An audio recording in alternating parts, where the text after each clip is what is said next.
Recently আমরা গেছিলাম barbecue নেশনে, তো ওখানে গিয়ে কী কী খেলাম না খেলাম সেগুলো তোমাদের সাথে শেয়ার করব। আর পুরো ভিডিওটা বন্ধু, আমরা গেছিলাম ক্রিসমাসের আগের দিন, তাই বারবিকিউ নেশন খুব সুন্দর করে ডেকোরেট করা ছিল, ক্রিসমাস ট্রিও রাখা ছিল।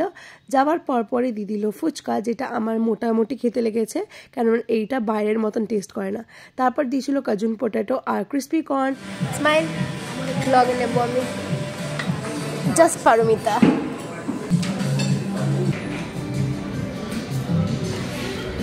বোন এখানে ফুচকার মধ্যে কী সব চাটনি বাটনি দিয়ে খাওয়ার চেষ্টা করছিল, বাট আমি বললাম যে তুই তোর মতন ফিউশন খা, আমি ততক্ষণ আমার পালক চাটটাকে এনজয় করি।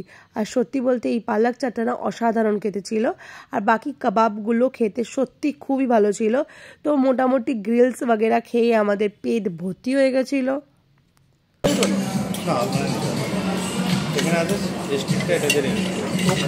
তো এখন বরমশাই এনজয় করছে চিকেন উইংস, আর এখানে দেখো কত রকমের ভেজ স্টার্টার দেওয়া আছে। তারপর ভেজ মেন কোর্সে গিয়ে দেখলাম যে কত রকমের আইটেমস রয়েছে, বাট আমরা ভেজ অপশন একটাও তুলিনি। অনেক রকমের আইটেমস ছিল। তারপর ছিল আঙ্গুরি গুলাব জামুন আর স্পেশালি গাজর কা হালুয়া, যেটা আমি খাবই। আর অনেক রকমের পেস্ট্রিজ ব্রাউনিজ ছিল। সাথে এখানে দেখো স্পেশাল টার্কি রোস্টও ছিল। এখানে আমরা গল্প করছিলাম, পাপা আসলে হয়তো সমস্ত কিছু ফিনিশ করতে পারবে। তারপর গেলাম মেন কোর্স নিতে, তো সেখানে অফকোর্স আমরা বিরিয়ানি নেবো। বিরিয়ানি वगैरह নিয়ে আমরা চলে এসেছি অ্যান্ড খেয়ে পেট ভর্তি। আর এই ডেজার্টের যে প্লেটটা দেখছো, ফ্রুটস অ্যান্ড অল, এগুলো সব বোনের। 3 জনের জন্য 3 রকমের কুলফিও আছে, আর ওরা দিয়েছিল কেক অ্যাজ আ গিফট হিসাবে।